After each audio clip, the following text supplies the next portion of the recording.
नमस्कार दोस्तों, स्वागत है आप सभी का मेरे YouTube channel Mayank study point पर। मैं हूं आपका होस्ट मयंक साव और आज का मेरा वीडियो बिजनेस लॉ का है, जिसके अंदर हम लोग आज जानेंगे नेगोशिएबल इंस्ट्रूमेंट एक्ट 1881 के बारे में। तो चलिए वीडियो में आगे बढ़ते हैं। और वीडियो में आगे बढ़ने से पहले अगर आप सभी ने मेरे चैनल को अभी तक सब्सक्राइब नहीं किया है तो जल्दी इस चैनल को कर दे सब्सक्राइब और प्रेस कर दे बेल आइकन को भी, ताकि आपको हमारे आने वाले हर वीडियो का नोटिफिकेशन तुरंत मिले और आप उसे मिस ना कर सकें। तो बढ़ते हैं आज का मेरे टॉपिक की तरफ। तो चलिए आज कुछ नया सीख लेते हैं।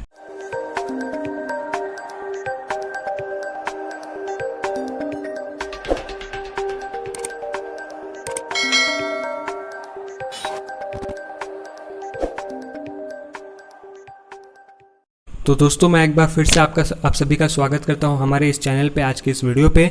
तो आज का हमारा टॉपिक क्या है उसके बारे में जानते हैं। तो आज का हमारा टॉपिक है 1881 के ऊपर जानेंगे, जिसके अंदर हम लोग सबसे पहले नेगोशिएबल इंस्ट्रूमेंट एक्ट क्या होता है उसका मीनिंग जानेंगे, फिर उसके बारे में उसका डेफिनेशन थोड़ा समझेंगे, और साथ में जानेंगे पेएबल ऑर्डर और बियरर क्या होता है, और साथ में आखिरी पॉइंट पे हम लोग जानेंगे उसके कैरेक्टरिस्टिक्स और उसके अंदर क्या इंक्लूड्स होता है और क्या एक्सक्लूड होता है सेक्शन 13 के अंडर। तो चलिए देखते हैं मीनिंग से। तो मीनिंग स्टार्ट करते हैं। तो हमारा 1881 एक्ट के अंदर, नेगोशिएबल इंस्ट्रूमेंट एक्ट के अंदर क्या आता है। सबसे पहले बात करेंगे नेगोशिएबल एक्ट होता क्या, नेगोशिएबल इंस्ट्रूमेंट्स क्या होते हैं इसके बारे में जानें। तो नेगोशिएबल का मतलब होता है ट्रांसफरेबल, जो चीज़ ट्रांसफ़र कर सकते हैं इधर से उधर, जो एक जगह से दूसरी जगह लेकर जा सकते हैं, उसे हम लोग नेगोशिएबल बोलते हैं। और इंस्ट्रूमेंट यहाँ पे किसे डिनोट किया जा रहा है, इंस्ट्रूमेंट से यहाँ पे एक रिटन डॉक्यूमेंट्स को कहा जा रहा है कि एक वो रिटन डॉक्यूमेंट्स है, उसको हम लोग यहाँ से वहाँ ट्रांसफ़र कर सकते हैं, उसको हम लोग नेगोशिएबल इंस्ट्रूमेंट कहते हैं। जैसे जिसका सीधा एग्जांपल हम लोग ये दे सकते हैं कि कोई भी चेक जो होता है, कि अगर आप कहीं बाहर जा रहे हो तो ज़रूरी नहीं कि आप एकदम बल्क में पैसे लेकर जा सकते हो, क्योंकि उसमें गुम होने का भी चांस होता है, चोरी होने का चांस होता है। इसीलिए गवर्नमेंट ने क्या किया कि उस पैसे के बदौलत एक करेंसी नोट जाहिर कर दिया, जिसे हम लोग प्रॉमिसरी नोट कहते हैं, या फिर चेक कहते हैं, डिमांड ड्राफ्ट कहते हैं, या फिर एटीएम कार्ड भी आज के टाइम पे कह सकते हैं कि एक एटीएम कार्ड भी जो है वो चेक के बराबर ही होता है, कि आप उन्हें किसी को भी दे दो और वो कहीं से भी एटीएम से पैसे निकाल के ले आएंगे। तो आप पैसे को कहीं भी लेकर जा सकते हो, लेकर आ सकते हो। तो ट्रांसफ़र करने वाला हर वो डॉक्यूमेंट जो रिटन फॉर्म में होता है वो वही कहलाता है इंस्ट्रूमेंट। तो हम लोग यहाँ पे नेगोशिएबल इंस्ट्रूमेंट के बारे में जानेंगे जो ट्रांसफरेबल रिटन डॉक्यूमेंट्स होंगे। तो उसके सोर्सेस क्या क्या है, ये कौन से सोर्स से हम लोग को पता चला है। इंडियन कॉन्ट्रैक्ट एक्ट 1881 में ये इंग्लिश कॉमन लॉ के अंडर से आया है, कि इंग्लिश कॉमन लॉ जब था 1 मार्च 1882 में इसे लाया गया था। उसके बाद इसका मेन पर्पस क्या हो जाता है, इसका मेन पर्पस होता है मर्केंडाइजिंग का, या फिर ट्रेड का, और भी ऐसे बहुत सारी चीज़ों का। अब एक ही चीज़ को हम लोग कितना बार नेगोशिएट कर सकते हैं, यानी कि एक ही चेक को हम लोग कितना बार यूज़ कर सकते हैं। हम लोग अगर बोले कि एक चेक बुक को या फिर एक चेक के पेज को कितना बार यूज़ कर सकते हैं, हम लोग उसको तब तक नेगोशिएट करेंगे जब तक उसका मैच्योरिटी टाइम जो है ख़त्म ना हो जाए।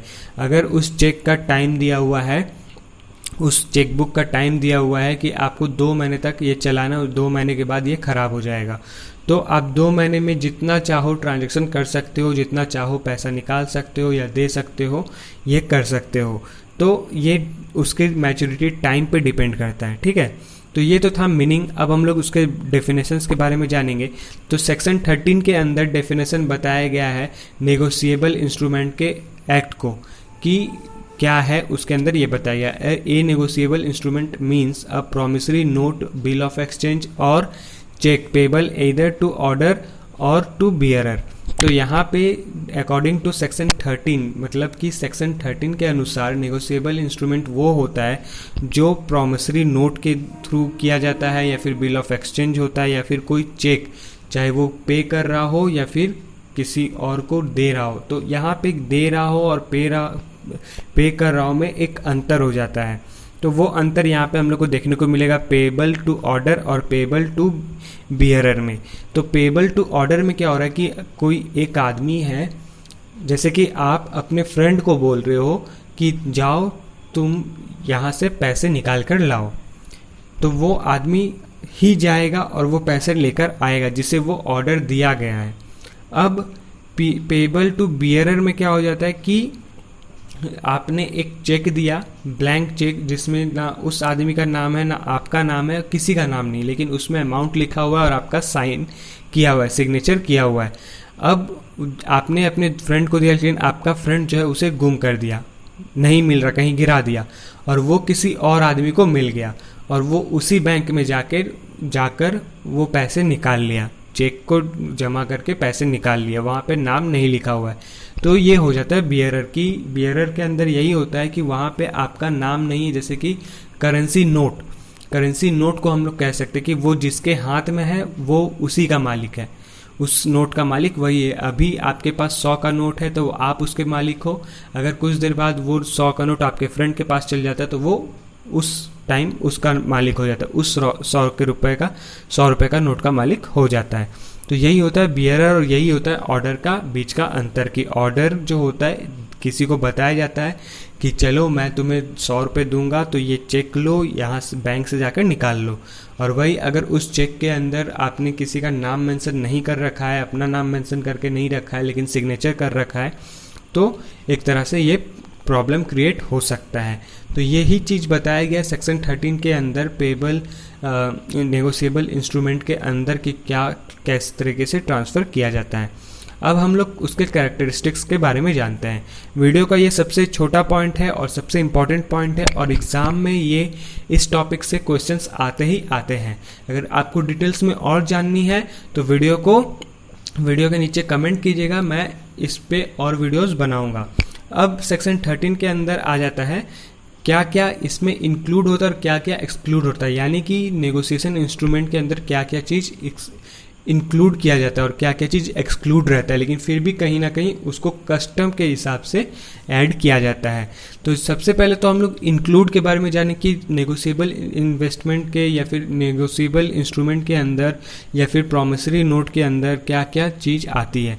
तो बिल ऑफ एक्सचेंज जो सेक्शन 4 में बताया गया है, प्रॉमिसरी नोट बताया गया है सेक्शन 5 के अंदर, और चेक सेक्शन 6 के अंदर, ये सारी चीज़ें जो है इंक्लूड होती है नेगोशिएबल इंस्ट्रूमेंट के अंदर, क्योंकि इसे आप कहीं भी लेकर जा सकते हो और कहीं से भी लेकर आ सकते हो। ये ट्रांसफरेबल है, लेकिन कौन सा चीज़ ट्रांसफरेबल नहीं है वो हम लोग यहाँ पे समझेंगे। ट्रांसफरेबल नहीं है बोलने का मतलब कि वो बहुत ही पुराने टाइम के हैं और उसमें बहुत सारे अलग अलग कस्टम एक्ट्स लगे हुए हैं, जिसके कारण वो ट्रांसफरेबल नहीं होता है और वो एक्सक्लूड रहता है, इंक्लूड नहीं होता है। तो सबसे पहले आ जाता है हुंडीज़ का मतलब क्या हो जाता है कि आप एक ऐसा, वो भी एक तरह का प्रॉमिसरी नोट होता है, एक चेक होता है, बट उसके अंडर बहुत सारे लोकल कस्टम्स, लोकल एक्ट्स लगे रहते हैं जिनका यूज़ बहुत ही मुश्किलों से होता है, बहुत ही प्रॉब्लम क्रिएट होने के बाद किया जाता है। ठीक उसी तरीके से शेयर वारंट होते हैं, शेयर वारंट होता है, डिविडेंड वारंट होता है, बैंकर्स ड्राफ्ट होता है, सर्कुलर नोट्स होता है, बियरर डिवेंचर्स होता है, debentures of Bombay port trust होता है, रेलवे रिसिप्ट होता है, डिलीवरी ऑर्डर्स होता है। तो ये सारा चीज़ जो है कि उसके अंडर अलग अलग पॉइंट पे, अलग अलग समय पे उसका यूज़ होता है या फिर अलग अलग एक्ट पे यूज़ होता है। तो ये सारी चीज़ें थे उसके कैरेक्टरिस्टिक्स की नेगोशिएबल इंस्ट्रूमेंट के अंदर क्या क्या चीज़ इंक्लूड होती है और क्या क्या चीज़ एक्सक्लूड होती है। तो आज की वीडियो में बस इतना ही। उम्मीद करता हूँ कि आप सभी को मेरा वीडियो पसंद आया होगा। तो जाते जाते वीडियो को लाइक करें, और अगर आप चैनल पर न्यू हैं तो चैनल को सब्सक्राइब करें और प्रेस करें बेल आइकन को भी, ताकि आपको हमारे आने वाले हर वीडियो का नोटिफिकेशन तुरंत मिले और आप उसे मिस ना कर सकें।